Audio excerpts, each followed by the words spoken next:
एक माणूस असतो, हायवेवर त्याची गाडी बंद पडते. जेव्हा गाडी बंद पडते, तेव्हा त्याला काहीच कळत नाही.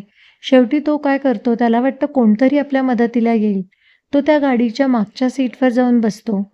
1 तास होतो, 2 तास होतात, 3 तास होतात, पण कोणीच त्याला विचारायला येत नाही, की तुम्ही इथे का बरं थांबले आहात? का तुमच्या गाडीला काही प्रॉब्लेम झाला आहे का? त्याला वाटतं, की असं कोणतरी विचारायला येईल. पण कोणीच विचारायला 3 तासापर्यंत कोणीच विचारायला येत नाही. शेवटी तो कंटाळतो. बाहेर येऊन बघतो, परंतु कोणी त्याला विचारत नाही. मग शेवटी तो ठरवतो, की आपणच आपले प्रयत्न करून ही कार थोडीशी पुढे न्यावी. मग तो त्या कारला धक्का मारायला लागतो. तेवढ्यात एक माणूस बघतो, की अरे, याला तर कसं काय एकट्याला धक्का देता येणार? तो त्याला मदत करायला जातो. त्याला बघून दुसरा येतो, तिसरा येतो, चौथा येतो. अं, असं बघता-बघता 4-5 माणसं मिळून त्या गाडीला धक्का द्यायला लागतात. जोपर्यंत आपण आपली स्वतः प्रयत्न करत नाही, आपण आपल्यासाठी स्वतः मेहनत घेत नाही, तोपर्यंत ह्यातून मार्ग निघत नाही.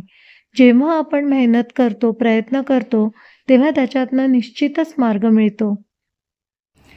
त्यामुळे प्रत्येक गोष्टीला, आलेल्या प्रत्येक संकटांना आपण मेहनत करून, त्याला प्रयत्न करून त्याला परतवायचं असतं.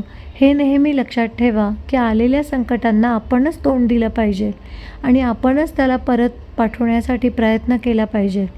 त्यामुळे कुठलंही संकट हे कायम राहणारं नसतं. जे संकटं येतात आणि जातात, तेव्हा आपण मेहनत करून, प्रयत्न करून त्या संकटांना परत पाठवायचं असतं. आपणच आपल्यासाठी प्रयत्न केले, मेहनत केली, तर आपल्याला मदत करायला देखील खूप लोकं येतात. त्यामुळे स्वतःसाठी प्रयत्न करा, मेहनत करा आणि तेव्हा आपल्याला यश हे नक्कीच मिळतं. म्हणूनच म्हणतात, की प्रयत्नांती परमेश्वर. प्रयत्न केल्यावर परमेश्वराला देखील आपल्याला मदत करावी लागते. फक्त आपण प्रयत्न हे केलेच पाहिजे, मेहनत ही केलीच पाहिजे. श्री गुरुदेव दत्त.